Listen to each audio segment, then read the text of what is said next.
자, 오늘 말씀입니다. 하박국 3장 13절에서 19절입니다. 하박국 3장 13절에서 19절입니다. 네, 한 절씩 교대로 읽습니다. 주께서 주의 백성을 구원하시려고 기름 부음 받은 자를 구원하시려고 나오사 악인의 집에 머리를 치시며 그 기초를 바닥까지 드러내셨나이다. 그들이 회오리 바람처럼 이르러 나를 흩으려 하며 가만히 가난한 자 삼키기를 즐거워하나 오직 주께서 그들의 전사의 머리를 그들의 창으로 찌르셨나이다.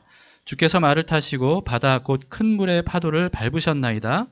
내가 들었으므로 내 창자가 흔들렸고 그 목소리로 말미암아 내 입술이 떨렸도다.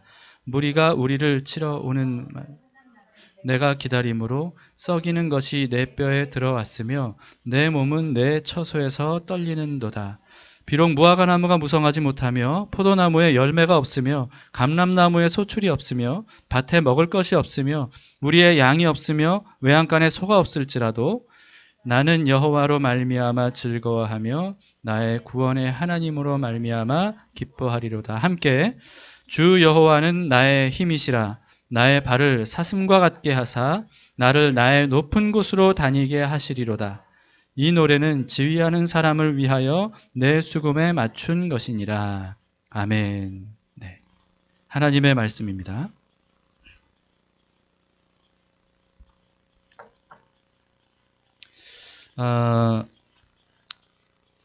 담기 식구들이라면 아는 분들이 많겠는데요. 저는 질문을 권장하죠. 네, 질문을 권장합니다. 저와 성경 공부를 한 번이라도 해보신 분들이라면 제가 질문을 얼마나 권장하는지 심지어는 강요라고 느껴질 정도로 제가 권장하는 것으로 아마 여러분들은 생각을 하실 겁니다. 특히나 신앙적인 질문이나 성경에 대한 어떤 질문을 하는 것, 이거는 굉장히 중요하고 유익합니다. 그래서 저는 누군가 성경 공부를 하다가 질문을 하잖아요. 그러면 그렇게 좋을 수가 없어요. 기뻐요. 왜냐하면 그런 의문을 품고 궁금해한다는 건 무엇을 의미하는 거예요? 그만큼 알고 싶은 열정이 있다는 거잖아요. 그러니까 그 열정을 제가 발견을 하는 거죠. 그 마음속에 알고 싶은 마음이 있구나. 그러니까 너무 기쁜 거예요. 그래서 그런 사람은요, 답을 얻습니다. 이렇게 의문을 품고 알고 싶고 질문하고 이런 사람들은 답을 얻어요. 근데 질문하지 않고 의문도 품지 않는 사람은 답을 얻지를 못합니다.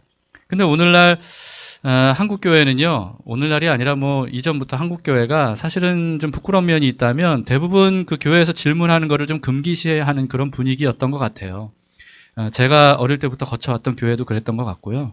아마 여러분들도 그런 느낌을 많이 받지 않으셨을까 하는 생각이 들고, 그리고 실제로 교회에서 질문을 했다가 좀 이렇게 부끄러움을 당하는 사람들에 대한 이야기들도 많이 들었고, 그런 글들도 인터넷에도 좀 많이 제가 봤습니다. 그러니까 의문을 품는 것, 이런 것을 의심이라고 생각을 해요. 그리고 불신앙이라고 치부하는 거죠. 그래서 오히려 질문을 하면은 믿음 없다고 이렇게 책망을 들은 사람들이 꽤 많이 있었던 것 같습니다. 그래서 목사가 뭐라고 말하든지 간에 그걸 묻지도 따지지 말고 그대로 믿어야 되고, 성경에 이런 구절이 이렇게 기록이 되어 있으면 그것도 묻지도 따지지 말고 그냥 무조건 아멘. 그게 믿음 좋은 거야. 이렇게 좀 믿음을 강요하는 어떤 그런 분위기가 아니었나 하는 그런 생각이 듭니다. 그러다 보니까 교회는요, 사실 그래도 의문을 품는 사람들이 있잖아요. 의문을 품는 사람들이 있는데 그걸 이게 질문을 할 수 없는 분위기이기도 하고, 질문을 해도 누구도 답을 해주지 못하는 이런 분위기다 보니까 답을 얻지 못해서 방황하는 그런 사람들이 많고, 그러다 보면 결론은 이게 교회에서는 내 의문을 에 대한 답을 찾을 수가 없겠구나, 이렇게 생각을 하고 교회를 떠나는 사람들도 상당히 많이 있었던 것이 사실입니다. 그러다 보니까 여러분, 교회는 어떤 사람들만 남겠어요? 교회는 어떤 사람들만 남겠습니까? 안타깝게도 의문 갖지 않고 무조건 믿는 사람들, 이런 사람들이 이제 교회에 남지 않겠어요? 그러니까 이런 사람들이 교회에 이제 주류로 있다 보니까 어떤 사람이 의문을 가지고 있을 때 그것을 답변해 줄 수 있는 사람이 교회 안에 참 많지 않은 것 같은 생각이 듭니다. 그래서 자기가 먼저 의문을 품어보고 그 의문에 대해서 답을 얻기 위해 말씀과 기도로 씨름해보고, 그렇게 해서 하나님 앞에서 정말 답을 얻어본 사람이 동일한 어떤 의문을 가지고 있는 사람들을 이해해주고 그리고 도와줄 수 있는데 그런 사람들이 교회 안에 그렇게 많지 않다는 거죠. 그런 사람들을 찾기가 어렵다는 겁니다. 그래서 무조건 믿어. 의문은 불신앙이야. 믿으면 알게 돼. 이런 분위기가 참 안타까운 한국교회의 현실이 아닌가 하는 생각이 드는 거죠. 근데 여러분, 성경은 그런 믿음을 가르치지 않습니다. 오히려 그 반대예요. 성경을 이런 관점에서 한번 여러분들이 보시면 이게 성경과는 너무 다른 모습이구나 하는 것을 아실 수가 있습니다. 제가 성경을 스스로 읽고 연구하게 되면서 깨닫게 된 게 있다면 성경에는 믿음의 사람들이 정말 자기가 가지고 있는 의문을 하나님께 솔직하게 질문을 던지고 그리고 하나님은 그런 질문들이 어떤 질문이든지 간에 거기에 대해서 타박하지 않으시고 성실하게 답변해 주시는 어떤 그런 모습을 성경에서 굉장히 많이 찾아볼 수가 있습니다. 그런 내용이 가득해요, 성경에. 우리가 며칠 전까지 묵상했던 시편만 봐도요. 여러분, 시편에도 하나님께 질문하는 내용들이 많잖아요. 어떤 질문이에요? 왜 하나님 나에게 이런 일이 있는 겁니까? 근데 하나님 왜 돕지 않으십니까? 도대체 어디 계시는 겁니까? 뭐 하시는 겁니까? 응답하지 않으십니까? 어느 때까지입니까? 뭐 이런 질문들을 막 쏟아내는 어떤, 특히 비탄시 이제 그런 게 많지 않습니까? 그런 질문들을 쏟아내요. 근데 그런 시편들을 보면서 우리가 또 하나 발견할 수 있는 건 뭐냐 하면요. 이렇게 질문으로 시작한 솔직하게 자기의 마음속에 있는 이해가 안 되는 하나님께 던지는 질문들로 시가 시작이 됐는데 이렇게 시작된 기도 시가 결국은 항상 답을 얻는 것으로 끝난다는 거죠. 그래서 시편 처음에는 질문으로 시작을 했다가도 마지막에는 하나님에 대한 믿음과 찬양으로 마무리하는 시들을 우리는 쉽게 시편을 펼쳐보면 찾아볼 수가 있습니다. 여러분에게 가장 친숙한 성경이 있다면 사복음서겠죠. 그래서 성경을 좀 이렇게 가까이 하고 싶을 때 가장 먼저 찾아 읽는 성경이 마태, 마가, 누가, 요한복음이 아닐까 하는 생각이 듭니다. 근데 여러분, 복음서만 해도 질문과 답변의 내용이 가득 차 있어요. 많은 사람들이 예수님과 함께 할 때 예수님에게 여러 가지 질문들을 던집니다. 그럼 예수님은 거기에 대해서 굉장히 일일이 다 답변을 해주시는 그런 모습들을 볼 수 있고요. 심지어는 악한 의도를 가지고 접근한 사람들이 질문을 던지기도 하잖아요. 예수님을 모함에 빠뜨리기 위해서 악한 의도로 가지고 질문을 던지는 바리새인이나 율법사들이나 이런 사람들의 질문조차도 예수님은 한 번도 묵살하지 않으셨어요. 묵살하지 않으시고 거기에 대해서 답변해 주셨다는 거죠. 그리고 또 여러분, 결정적으로 이런 일이 있었습니다. 세례 요한이 어떤 사람이에요? 세례 요한은 예수님이 이분이 바로 그리스도이시다라고 처음으로 유대인들에게 세상에 소개한 사람이잖아요. 근데 이 세례 요한이 헤로드 왕에 의해서 이제 감옥에 갇혀 있을 때, 감옥에 갇혀 있으면서 자기 제자들을 예수님에게 보내요. 왜 보냈냐면 예수님에게 질문을 던지도록 보낸 겁니다. 근데 어떤 질문이냐? 그리스도가 당신이 맞습니까? 하는 질문이에요. 그리스도가 당신이 맞습니까? 아니면 다른 그리스도를 제가 기다려야 됩니까? 이거를 질문하게 한 겁니다. 여러분, 어떻게 보면 굉장히 믿음 없어 보이는 질문이잖아요. 믿음 없어 보이는 질문이죠. 세례 요한이 어떻게 이런 질문을 던질 수 있냔 말이에요. 예수님이 그리스도이심을 만천하에 알렸던 사람이 세례 요한인데. 근데 예수님은 그런 세례 요한의 질문에 친절하게 답변해 주십니다. 그리고 답변해 주실 뿐만 아니라 오히려 세례 요한을 여자가 낳은 자 중에 가장 큰 자다. 이렇게까지 칭찬해 주셔요. 여러분, 그만큼 하나님은 하나님 앞에 정말 마음에 품고 있는 진짜 알고 싶은 것들을 질문하는 사람, 이런 사람들을 존중하셔요. 그리고 성실하게 답변해 주십니다. 그러면서 그들이 답을 얻을 수 있도록. 심지어는 불순한 의도로 질문하는 사람들조차도 하나님께서는 반갑게 맞아주십니다. 그리고 불순한 의도로 질문을 했더라도 하나님의 답변을 통해 그 사람의 변화가 일어날 수 있도록 그렇게 하나님은 질문하는 사람들을 기쁘게 맞아주신다는 거죠. 하박국서도 마찬가지입니다. 여러분, 하박국 선지자는요, 이해가 안 되는 사회의 부조리들에 대해서 하나님께 정말 솔직하게 질문을 합니다. 그러니까 사실 하박국이 여러분 하박국서를 큐티를 하셨으면 아시겠지만 하박국이 던진 질문은 현대에도 생각을 하고 지각을 가지고 있는 사람이라면 누구든지 품게 되는 의문이에요. 그런 의문들을 우리도 많이 품었을 겁니다. 왜 이 세상에 이렇게 악이 가득하냐는 거죠. 왜 악이 가득한데 선한 사람들보다 악한 사람들이 더 잘 되냐? 더 잘 사냐? 왜 그런 겁니까? 이런 거예요.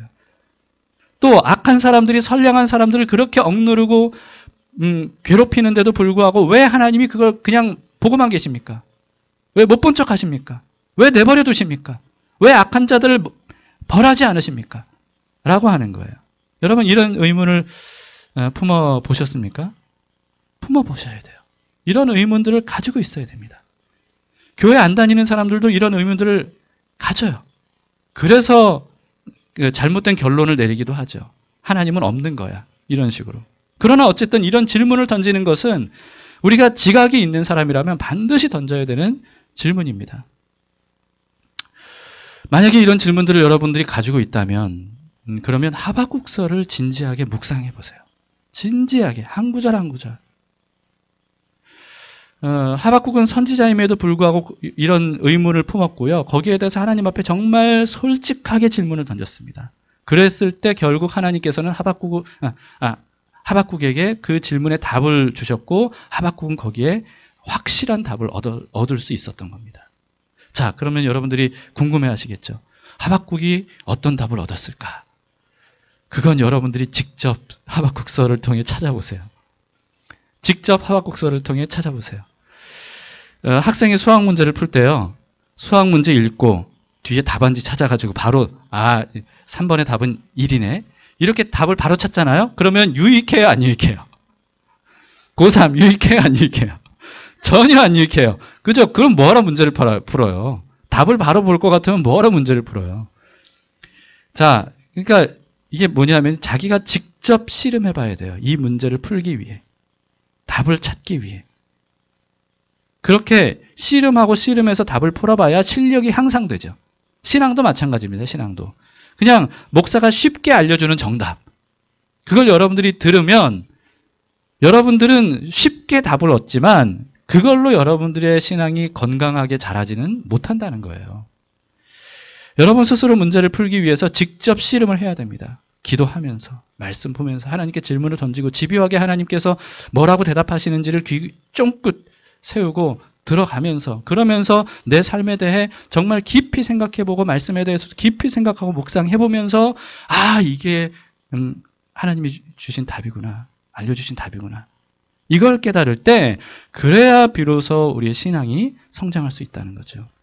그런 다음에 필요한 게 뭐냐 하면 그때 비로소 답안지를 보면서 내가 찾은 답이 맞는지 틀리는지 그걸 검증하는 겁니다. 이런 게 필요한 거예요. 이런 식으로. 자, 그래서 하박국이 어떤 답을 얻었는지는 여러분들이 직접 찾아보시고요. 근데 이제 오늘 우리가 좀 살펴볼 거는 그냥 하박국서에 이렇게 답을 찾은 사람의 선지자의 심정이 어땠는지 우리가 잠깐 좀 한번 봅시다. 자, 답을 얻은 하박국 선지자. 16절을 보세요. 자, 이렇게 고백합니다. 내가 들었으므로 하나님 음성을 들은 거예요. 하나님이 주시는 응답, 답을 들은 거예요. 내가 들었으므로 내 창자가 흔들렸고 그 목소리로 말미암아 내 입술이 떨렸도다. 무리가 우리를 치러 올라오는 환난 날을 내가 기다림으로 썩이는 것이 내 뼈에 들어왔으며 내 몸은 내 처소에서 떨리는도다. 하나님께 응답을 들은 하박국이 지금 어떻다는 거예요? 한마디로 말하자면 하나님에 대한 경외감에 사로잡혔다는 거예요. 온 몸이 다 사시나무 떨리듯이 떨릴 정도로. 여러분 극도로 긴장하면 사람이 막 몸이 떨리잖아요. 심장이 막 두근두근하고 막 동공이 막 커지고 그렇게 되잖아요. 지금 하박국이 하나님께 답을 듣고 느낀 감정이 바로 그런 겁니다. 경외감에 사로잡힌 거예요.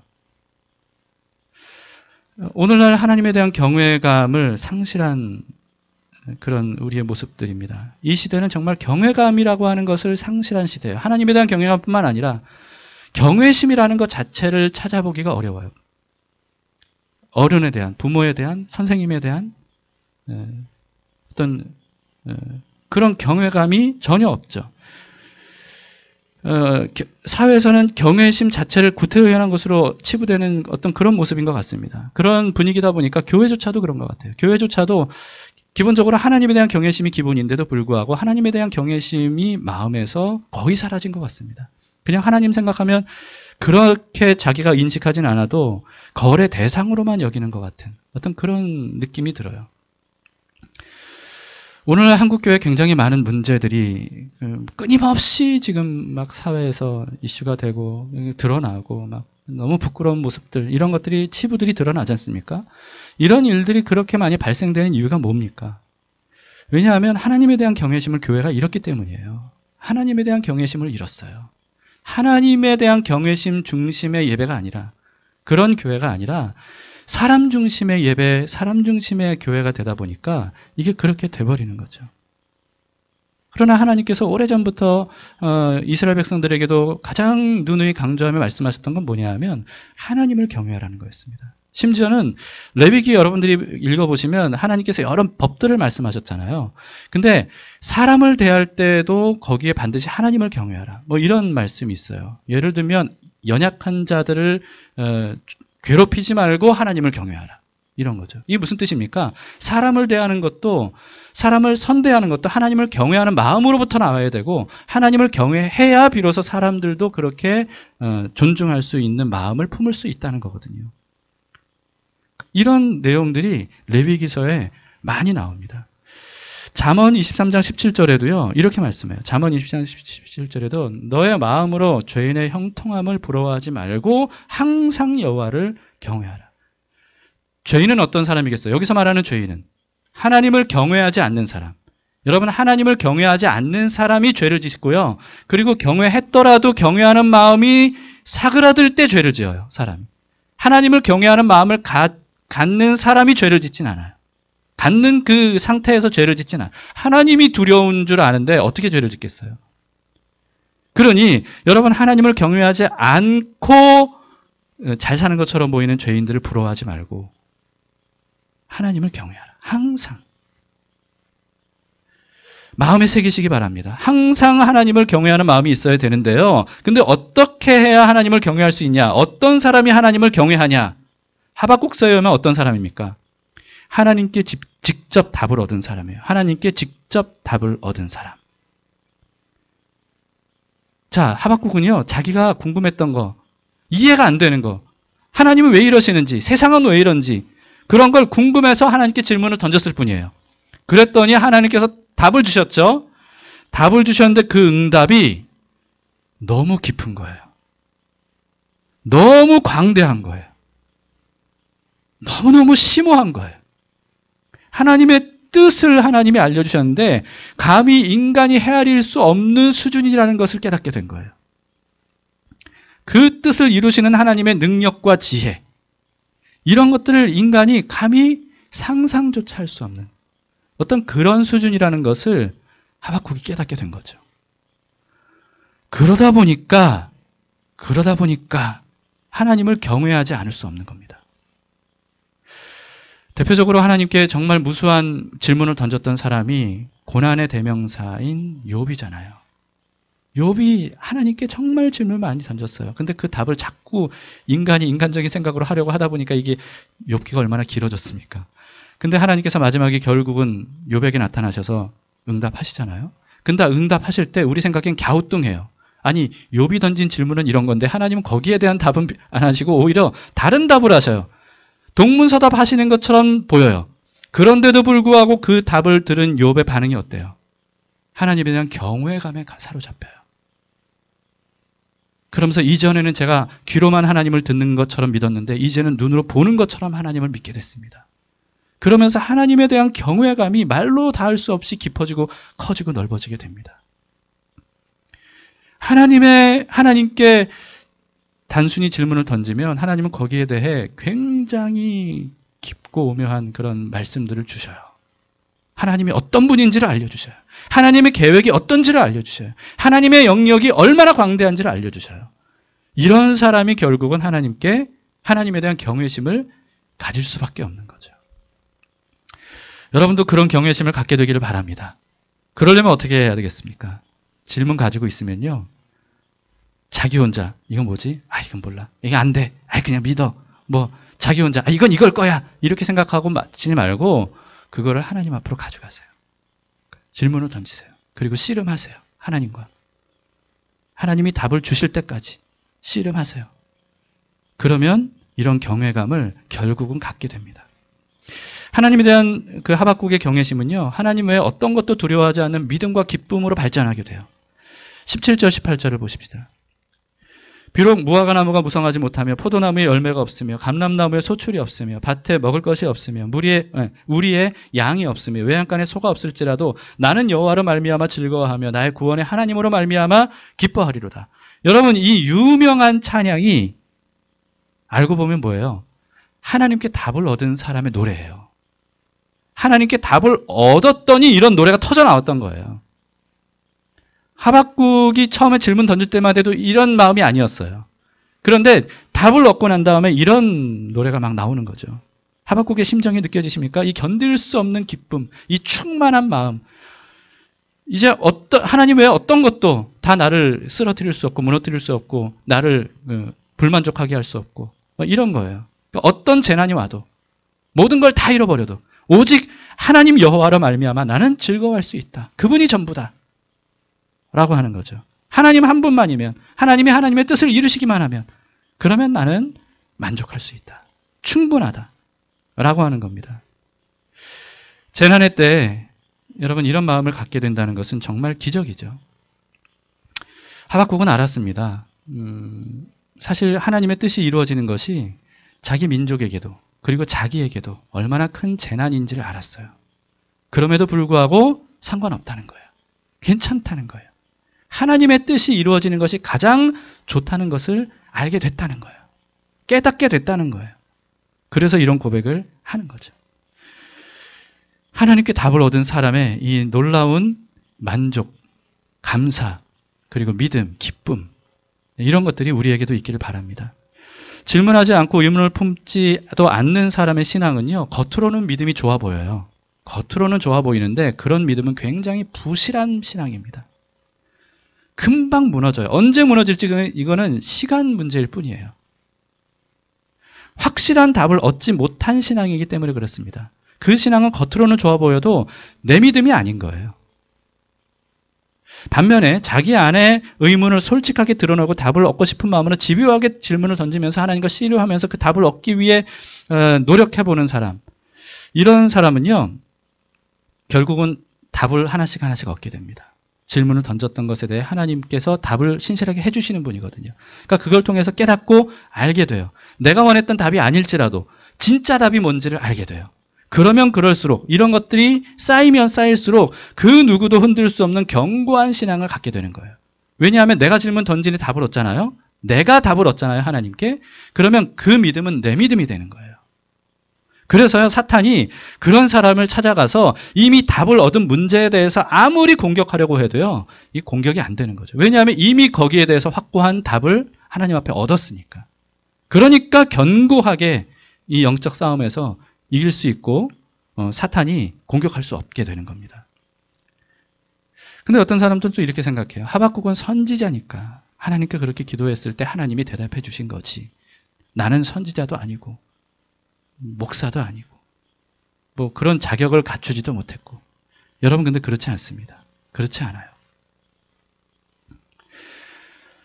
우리가 선지자도 아니고 뭐 아무것도 아니고 뭐 사도도 아니고 아무것도 아니기 때문에 그래서 하나님은 우리 모두에게 성경을 주셨어요. 여러분 성경은 목사는 물론이거니와 선지자나 사도들을 위해서만 주신 게 절대 아닙니다. 만약에 그랬다면 선지자들과 사도들에게 하나님이 말씀하신 것을 성경으로 기록하도록 하지 않으셨겠죠. 근데 하나님께서 그들에게 성경으로 기록하라고 하셨어요. 대대로 이 말씀을 듣게 하고 읽게 하라고 하나님이 말씀하셨습니다. 하나님은 그래서 구약 성경은 선지자들을 통해 기록하게 하셨고요. 신약 성경은 사도들을 통해 기록하도록 하셨죠. 모든 사람을 위해서입니다. 모든 사람을 위해서. 선지자와 사도를 통해 기록된 성경은 모든 사람을 위해 주신 하나님의 대답이에요. 그래서 성경은요, 우리가 갖는 무수한 의문들에 대한 하나님의 변치 않는 기준이 되는 답변입니다. 하나님의 대답이에요. 이미 우리와 똑같은 질문들을 던진 수많은 믿음의 사람들이 얻은 결론, 그리고 그걸 기준으로 삼아서 우리의 어떤 문제든지 간에 대입해서 답을 찾을 수 있도록 하신 그 기준, 그게 바로 성경입니다. 그래서 우리는 선지자나 사도들보다 사실 어떤 면에서는요, 훨씬 더 유리해요. 훨씬 더 쉽게, 그리고 확실하게 성경을 통해서 우리는 하나님의 답을 얻을 수 있고 또 검증받을 수 있거든요. 물론 글로 된 성경이 내 안으로 들어와서 하나님의 어떤 인격적인 대답, 인격적인 음성으로 변환되기 위해서는 필요한 과정이 있습니다. 그 과정을 묵상이라고 해요. 묵상이라고 하는 과정이 필요하지만 우리와 함께 하시는 성령님께서 묵상하는 사람, 하나님의 말씀을 토대로 하나님께 답을 구하는 그런 사람들의 눈을 밝혀주셔요. 그러면서 글로 기록된 말씀이 내 안에서 하나님의 개인적인 음성으로, 개인적인 대답으로 답을 얻게 하시도록 하시는 분이 성령님입니다. 그 성령께서 신약성경의 오순절에 사람들에게 임하시면서 지금 우리들에게도 임하신 겁니다. 그러니까 그 하나님이 우리와 함께 하시기 때문에 여러분, 묵상의 과정을 거치기만 하면 하나님은 여러분들에게 답을 주셔요. 성경을 통해. 선지자나 사도보다 훨씬 더 빠르고 쉽게 여러분들은 그 답을 얻을 수가 있습니다. 그렇기 때문에 여러분, 어떤 삶의 문제든 어떤 신앙적인 문제든 상관없어요. 무엇에 대한 문제든 의문이든지 간에 하나님께 질문하고 기록된 말씀을 통해 답을 찾아보세요. 그리고 더 좋은 건 뭐냐면 그 질문을 가지고 있는 것을 교회 공동체 식구들과 공유하는 거예요. 공유하면서 그 답을 함께 찾아보는 거죠. 이게 굉장히 유익합니다. 함께 동반 성장, 엄청난 시너지 효과를 얻게 하는 거예요. 그래서 여러분, 그 나눔을 제가 그렇게 강조를 하는 겁니다. 그래서 여러분, 그렇게 질문을 던지면서 씨름하잖아요. 말씀을 막 붙들고 씨름을 하잖아요. 그러면 당장은 아니어도 언젠가는 반드시 하나님으로부터 확실한 답을 얻게 됩니다. 그 기쁨은 정말 말로 다 할 수 없죠. 이런 은혜가 우리 담길 교회에 더 많아지고 깊어지고 활성화되기를 저는 기대합니다. 약 3년 전쯤부터였던 것 같아요. 제가 큐티 본문으로 설교를 시작했지 않습니까? 그전에는 제가 강해 설교를 했었죠. 성경의 어떤 책을 딱 정하고 1장부터 마지막 장까지 구절구절 제가 강해하는 그런 식으로 설교를 했었는데, 큐티 본문으로 설교를 시작을 지금까지 이제 한 3년 정도 되는 것 같아요. 근데 제가 큐티 본문으로 설교하는 이유, 여러분들에게 말씀드렸죠. 여러분들의 말씀 묵상, 큐티에 도움을 주기 위해서입니다. 그래서 제 설교를 통해 최대의 유익을 얻으려면 설교만 들으면 안 돼요. 여러분들이 직접 큐티를 해야 됩니다. 그래야 제 설교도 본래의 의도대로 여러분들에게 큰 유익을 줄 수 있으리라고 생각이 됩니다. 그런데 큐티하지 않는 분들에게는 사실 제가 큐티 본문으로 설교하는 게 강해 설교나 주제 설교보다 좀 덜 유익할 겁니다. 그런데도 불구하고 제가 굳이 큐티 본문으로 설교하는 이유는 뭐냐 하면요, 여러분이 직접 말씀을 읽고 묵상하는 것, 그래서 여러분 스스로가 말씀을 통해 답을 찾게 되는 것, 이게 너무너무 중요하기 때문에 그렇습니다. 목사의 설교만으로 영적인 건강한 삶을 살 수 있을 거라고 기대해서는 안 돼요. 그럴 수가 없습니다. 제가 여러 번 말씀드린 것처럼 일주일에 한 번, 여러분 일주일에 한 끼만 먹고 일주일 동안 건강하게 살 수 있습니까? 활기차게 살 수 있습니까? 세상의 삶을 너끈히 감당할 수 있습니까? 그럴 수 있는 사람은 없어요.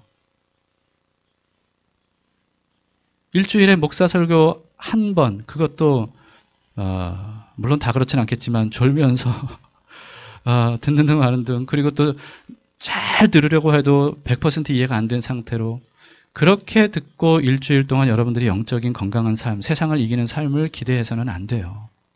그럴 수가 없는 겁니다. 게다가 여러분 한번 생각해 보세요. 목사의 설교는요, 여러분이 직접 말씀을 묵상한 게 아니잖아요. 직접 말씀을 묵상한 게 아니고 목사가 묵상해서 정리한 답, 묵상한 것을 듣는 것일 뿐이에요. 그 말하자면 이거는 이런 겁니다. 제가 어느 맛집에 갔어요. 맛집에 가서 음식을 먹었는데 너무 맛있는 거예요. 그래서 여러분들에게 설명해 주는 거예요. 이 음식을 먹었는데 이 음식에 뭐가 들어가고 이런 맛이 나고 이렇게 풍성하고 이렇게 막 좋은 음식을 내가 먹었다고 막 묘사를 너무너무 잘해요. 그러면 여러분들도 그걸 들으면서 막 감탄할 수도 있고요. 막 즐겁게 듣고 상상하고 그러면서 막 입맛도 다시고 그럴 수는 있을지 몰라요. 그러나 그렇다고 해서 여러분들이 직접 먹어본 게 아니잖아요. 직접 먹어본 것과 맛집에서 제가 먹은 거를 정말 기가 막히게 설명을 해서 여러분들이 그걸 듣는 것과는 이거는 차원이 다른 거예요. 비교할 수조차 없는 겁니다. 근데 이제 제가 맛집에 다녀온 설명을 듣고 여러분들이 할 수 있는 가장 바람직한 반응은 뭐예요? 직접 가보는 거죠. 직접 가서 그 맛을 보는 거예요. 이게 진짜 바람직한 반응이죠. 그때 비로소 목사님이 설명한 그 맛이 이거구나. 이걸 알게 되는 거죠. 근데 여러분 제가 지금 말씀 묵상에 대한 걸 지금 말씀드리는 거잖아요. 근데 그 중요성은 맛집 정도하고는 비교가 안 돼요. 사실 여러분 스스로 말씀을 묵상하지 않고 목사의 설교에만 의존하는 거는 이런 것과 같습니다. 일주일에 한 번 제가 밥에 대해서 설명하는 거예요. 밥에 대해서 설명하는 거예요. 근데 그 밥에 대한 설명을 여러분들이 듣기만 하고 일주일 동안 밥을 실제로 안 먹고 사는 거예요. 목사님 설교 듣는 게 밥 먹는 거 아니냐? 그래서 제가 말씀드렸죠. 여러분 그거는 제가 묵상한 설명을 여러분들이 들었을 뿐이지 여러분들이 묵상이 아닌 거예요. 물론 제가 드린 설명을 가지고 묵상을 할 수도 있겠죠. 그러나 그것 가지고는 안 되는 겁니다. 거의 밥을 안 먹고 밥에 대한 얘기만 듣고 일주일 사는 것과 비슷한 거예요. 그러니 여러분 이런 사람이 어떻게 영적으로 건강한 삶을 살 수 있으며 그리고 하나님이 주신 영생을 생명이죠. 생명을 유지할 수 있겠냐는 거죠. 여기에 대한 심각성을 여러분들이 아셔야 됩니다. 제가 큐티 본문으로 설교하는 목적이 이거예요. 여러분 스스로가 말씀을 찾아 먹게 하는 거. 여러분 스스로가 말씀을 묵상하게 하는 거. 그래서 말씀을 통해 하나님을 만나고 말씀을 통해 답을 얻고 말씀을 통해 하나님의 음성을 여러분들이 직접 듣는 거. 말씀을 통해 하나님과 직접 교제하는 거. 이게 제가 큐티 본문을 가지고 설교를 하는 목적입니다.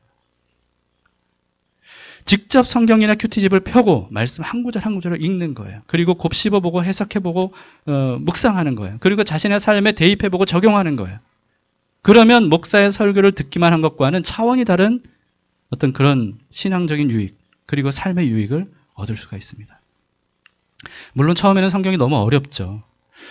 이 개역개정 성경이 참 너무 어렵게 번역된 것은 사실입니다. 그럼에도 불구하고 여러분 그 핑계로 말씀을 안대하면 안 되죠. 아무리 음식이 맛없어도 먹어야 살아요. 맛없어서 못 먹겠다라고 안 먹으면 그거는 핑계가 될 수 없는 거예요. 맛이 없어도 먹어야 돼요. 먹기 난해해도 먹어야 돼요. 근데 그렇게 먹다 보잖아요. 그러면 비로소 그 깊은 맛을 알게 됩니다. 진정한 맛을 알게 돼요. 그리고 그 유익을 말할 수 없이 깨닫게 됩니다. 여러분 사마리아 여인이 여러분 아시잖아요. 사마리아 여인이 우물가에서 예수님을 만나죠. 그러면서 대화를 나눕니다. 근데 그 대화 끝에 결국 이 여인은 예수님이 어떤 분인지를 알게 돼요. 그토록 기다려왔던 그리스도시구나. 이렇게 깨닫게 됩니다. 그러면서 깜짝 놀라요. 이걸 깨닫고 나서 이게 주체할 수 없는 마음을 가지고 동네로 뛰어 들어갑니다. 그러면서 동네 사람들, 이 사람이 원래 동네 사람들을 피해 다녔던 사람인데 근데 동네 사람들을 막 불러가지고 이렇게 말하죠. 요한복음 4장 28절부터 보시면 여자가 물동이를 버려두고 동네로 들어가서 사람들에게 이르되 내가 행한 모든 일을 내게 말한 사람을 와서 보라. 이는 그리스도가 아니냐 하니 그들이 동네에서 나와 예수께로 오더라. 자, 이 사마리아 여인이 예수님을 만났어요. 예수님을 만나고 난 다음에 이 동네 사람들을 불러다가 예수님에 대한 얘기를 한 거예요. 자기가 만난 예수님에 대해서. 그랬더니 동네 사람들의 반응이 어땠어요? 예수님께로 직접 갔어요. 예수님을 만나러 직접 갔어요. 자, 그리고 예수님을 직접 그렇게 해서 사마리아인들이 만났는데요. 그걸로 만족하지 않았어요. 40절부터 보시면 사마리아인들이 예수께 와서 자기들과 함께 유하시기를 청하니 어떻게 청해요? 예수님을 만난 정도가 아니라 같이 며칠 지내자는 거예요. 거기서 이틀을 유하심에 예수의 말씀으로 말미암아 믿는 자가 더욱 많아 그 여자에게 말하되 이제 우리가 믿는 것은 너의 말로 인함이 아니니 이는 우리가 친히 듣고 그가 참으로 세상의 구주신 줄을 알미라 하였더라. 여러분, 사마리아 사람들은요, 이 우물가의 여인에게 들은 말로 만족하지 않았어요. 그걸로 끝내지 않았습니다. 직접 예수님을 만나러 갔어요. 그리고 직접 만난 정도가 아니라 예수님에게 함께 지내자고 부탁을 드렸어요. 그리고는 예수님과 직접적인 이틀간의 대화를 나눈 거예요. 여러분, 그 기쁨과 유익을 뭘로 비교할 수 있겠어요? 이 사마리아인들의 고백을 보세요. 우리는 이제 예수님을 그리스도를 믿게 됐다. 세상의 구주시라고 믿게 됐다. 근데 너의 말만 듣고 믿는 게 아니다. 우리가 직접 그분을 만나서 듣고 그분이 진짜 구주시구나 하는 것을 알게 됐다. 이렇게 말하죠. 이게 바로 올바른 반응입니다. 이게 올바른 반응이에요. 목사는 어떤 사람이에요? 목사는요, 예수님이 아니에요. 목사는 사마리아 여인이에요. 그냥 여러분들에게 제가 알게 되고 묵상하게 되고 만난 예수님에 대해, 하나님에 대해 설명해 줄 뿐이에요. 그러면 여러분들이 그걸 직접 확인해 보셔야 돼요. 예수님을 만나서. 이게 필요한 거죠. 또 바울이 유럽에 처음 전도하러 들어갔을 때입니다. 유럽에 베레아라고 하는 곳에 들어갔을 때 예수 그리스도의 복음을 전했죠. 근데 이 베레아 사람들의 반응에 대해 이렇게 기록을 했습니다. 사도행전 17장 11절에 베레아에 있는 사람들은 데살로니가에 있는 사람들보다 더 너그러워서 간절한 마음으로 말씀을 받고 그것이 그러한가 하여 날마다 성경을 상고함으로. 자, 바울이 전한 복음, 이것을 어떤 마음으로 받았어요? 간절한 마음으로 받았어요. 여러분, 그 전해주는 말이 중요하지 않다는 뜻이 아닙니다. 제가 목사가 전해주는 말이 중요하지 않다. 복음 전도자, 성경을 가르치는 교사들의 말이 중요하지 않다. 하나님 말씀만 들어야 되는 이런 뜻이 아니에요. 여러분, 사람이 하나님의 말씀을 내가 묵상하고 내가 깨닫게 된 하나님의 말씀, 내가 만난 예수님에 대한 말씀을 전하는 사람들의 말도 간절한 마음으로 받아야 돼요.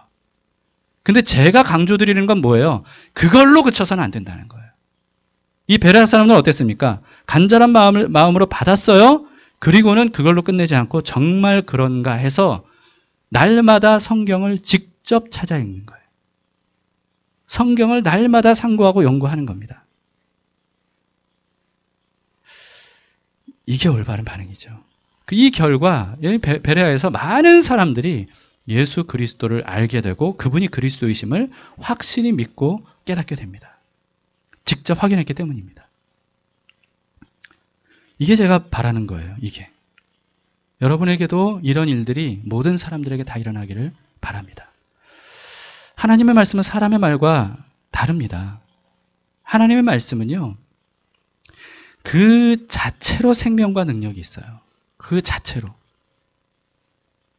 여러분, 그래서 하나님이 천지 만물을 뭘로 창조하셨다고 그럽니까? 말씀으로 창조하셨대요. 어떤 사람이 그렇게 할 수 있어요? 아무리 말을 잘하는 사람이더라도, 아무리 능력과 권력이 있는 사람이라 할지라도 말로 뭔가를 창조해낼 수 있는 능력은 없어요. 근데 하나님은 말씀으로 천지를 창조하셨습니다. 그리고 말씀으로 놀라운 기적들을 행하셨어요. 말씀으로 수많은 병자들, 어떤 병이든지 간에 질병과 장애를 예수님이 고치셨습니다. 말씀으로 죽은 사람도 다시 살리셨어요. 사람의 말이 아무리 능력이 있다 한들 비교할 수 없는 거죠. 여러 사람들의 다양한 말을 귀담아 듣는 거, 이거 굉장히 중요합니다. 여러분, 누구든지 간에 어떤 사람의 말도 우리는 귀담아 듣는 게 굉장히 유익하고 중요해요. 근데 하나님 말씀을 귀담아 듣는 것은요, 이거는 비교할 수 없이 훨씬 중요한 거예요. 비교할 수 없이. 그러니까 그 말씀을 여러분이 직접 접하면 말씀으로 인해서 여러분들에게 이런 일들이 일어나는 거예요. 어떤 일들? 뭔가가 새롭게 창조가 되고 어떤 기적이 일어나고 어떤 있어서는 안 되는 것들, 이런 것들이 막 떠나가고 막 이런 일들이 일어나는 거죠. 놀라운 변화들이 나타나는 겁니다. 그래서 말씀이 죄로 인해 죽은 우리의 영혼을 다시 되살리는 거예요. 그리고 세상을 이길 생명력, 이것을 하나님의 말씀이 주시는 거죠. 쓰러진 사람이 말씀을 읽고 일어난 일들이 얼마나 많아요. 마음의 절망 깊은 나락으로 빠졌던 사람, 그래서 오늘 죽을까 내일 죽을까 자기가 스스로 목숨을 끊을 날만 기다리던 사람, 그걸 저울질하던 사람이 말씀 한 구절 때문에 완전히 새로운 소망을 얻고 빛을 보면서 그러면서 새로운 인생을 사는 사람들의 고백들이 얼마나 많아요. 갈 길을 몰라 방황하던 사람들, 이런 방황하던 사람들이 말씀 때문에 갈 길을 찾은 사람들이 얼마나 많냔 말이에요. 그리고 하나님의 말씀은요, 그 길을 끝까지 갈 수 있는 힘도 줍니다. 시편 19편에 그래서 시인은 이렇게 말합니다. 여호와의 율법은 완전하여 영혼을 소성시키며 여호와의 증거는 확실하여 우둔한 자를 지혜롭게 하며 여호와의 교훈은 정직하여 마음을 기쁘게 하고 여호와의 계명은 순결하여 눈을 밝게 하시도다. 여호와를 경외하는 도는 정결하여 영원까지 이르고 여호와의 법도 진실하여 다 의로우니 금 곧 많은 순금보다 더 사모할 것이며 꿀과 송이꿀보다 더 달도다. 자, 여기서 말하는 율법, 증거, 교훈, 계명, 이게 다 다른 표현이긴 하지만 한마디로 하나님의 말씀을 의미하는 거예요. 하나님의 말씀이 이렇다는 겁니다. 그렇기 때문에 순금보다 더 사모할 만하고 더 소중하고 꿀과 송이꿀보다 더 달게 우리에게 즐거움을 주고 기쁨을 준다는 거죠. 시편 119편 105절에서도 이렇게 고백합니다. 시인이 주의 말씀은 내 발의 등이요 내 길의 빛이니이다. 말씀이 아니면 어두움 뿐인데, 근데 말씀이 등이 되고 빛이 되어줬기 때문에 갈 길을 알고 그 길을 안전하게 갈 수 있다는 거죠. 여러분, 그렇기 때문에 목사의 설교만으로 끝내려고 해서는 안 됩니다. 그걸로 만족하려고 해서는 안 돼요. 만족할 수가 없어요, 그걸로. 여러분들이 하나님 말씀을 직접 날마다 펴서 읽고 묵상해야 됩니다. 단 한 구절이라도. 단 한 구절이라도 여러분들이 하나님 말씀을 묵상하면서 그 말씀을 통해 하나님의 음성을 들어야 돼요. 매일 밥 먹는 게 여러분들이 일상화됐잖아요. 새끼 밥 먹던 사람이 두 끼만 먹어도 막 허기지고 막 못 견디고 그래서 개걸스럽게 먹고 막 이러잖아요. 그건 우리의 일상이고 그건 기본이에요. 그리고 그렇게 굶주림을 해소하는 것, 음식을 먹는 것, 이것은 정말 우리 인생에서 가장 중요한 일 중에 하나이기도 해요. 근데 그보다 훨씬 더 중요한 게 있다면 매일 하나님의 말씀을 직접 묵상하는 거예요. 여러분들이 씹어서 먹는 겁니다. 이게 묵상이거든요. 씹어서 삼켜서 소화하는 거. 이게 묵상이거든요. 이것이 신앙생활의 기본이고 우리의 영생을 지키는 가장 중요한 일이라는 거죠. 이걸 소홀히 하면 안 되는 거예요. 그래서 예수님이 뭐라고 말씀하셨어요? 사람이 떡으로만 사는 게 아니다. 하나님의 입에서 나오는 모든 말씀으로 살아야 된다. 오늘날 하나님 말씀하면 한국교회 성도들은요, 거의 이런 식으로 생각하는 것 같아요.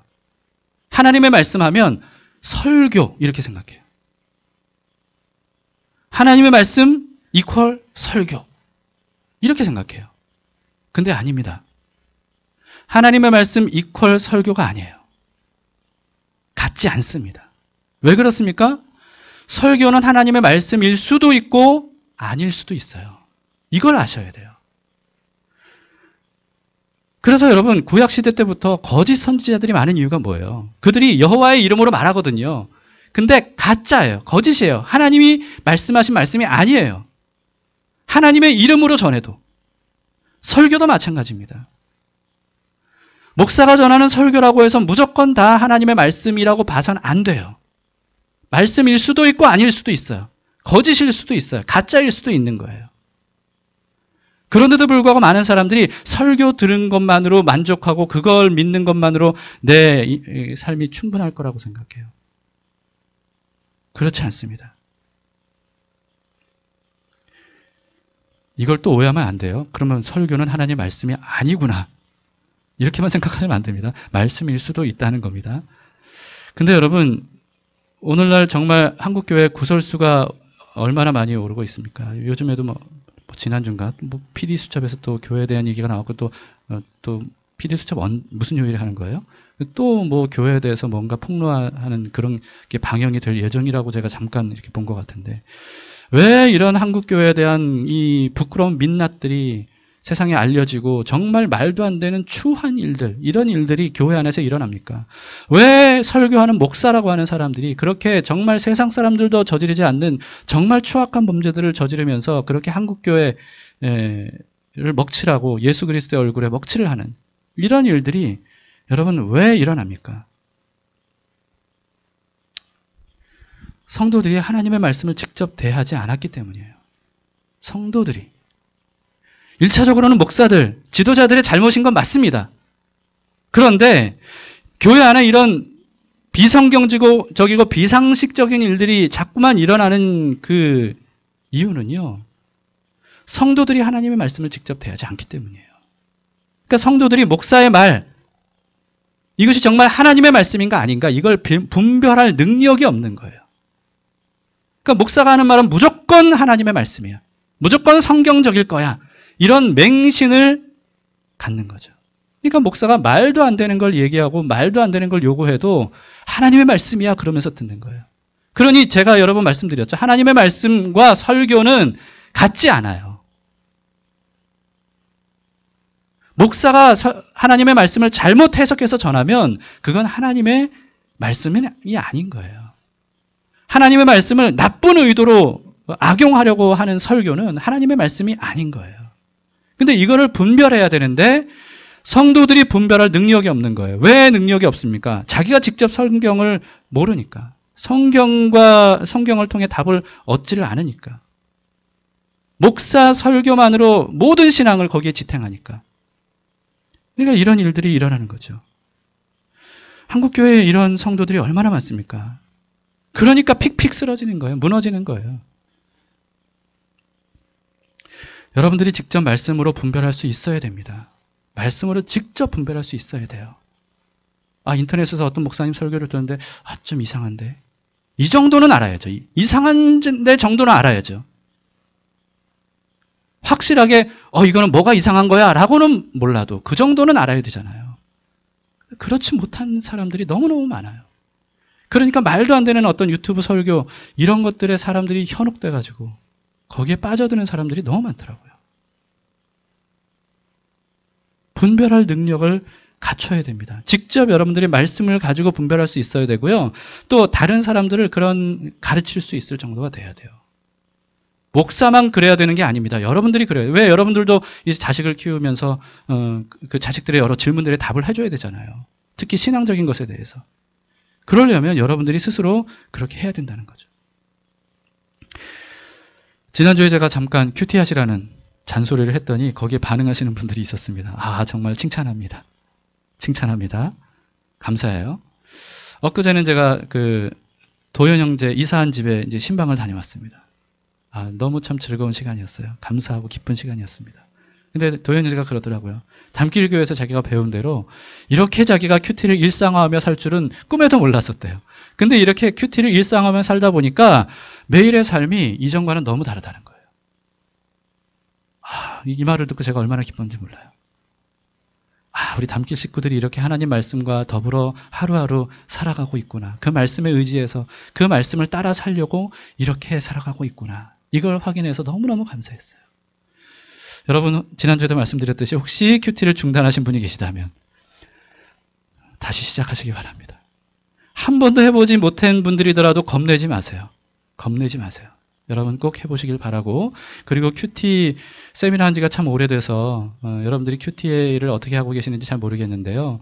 짧게 말씀을 드리자면 여러분들 그 큐티집 보면서 설명란을 먼저 보시지 마세요.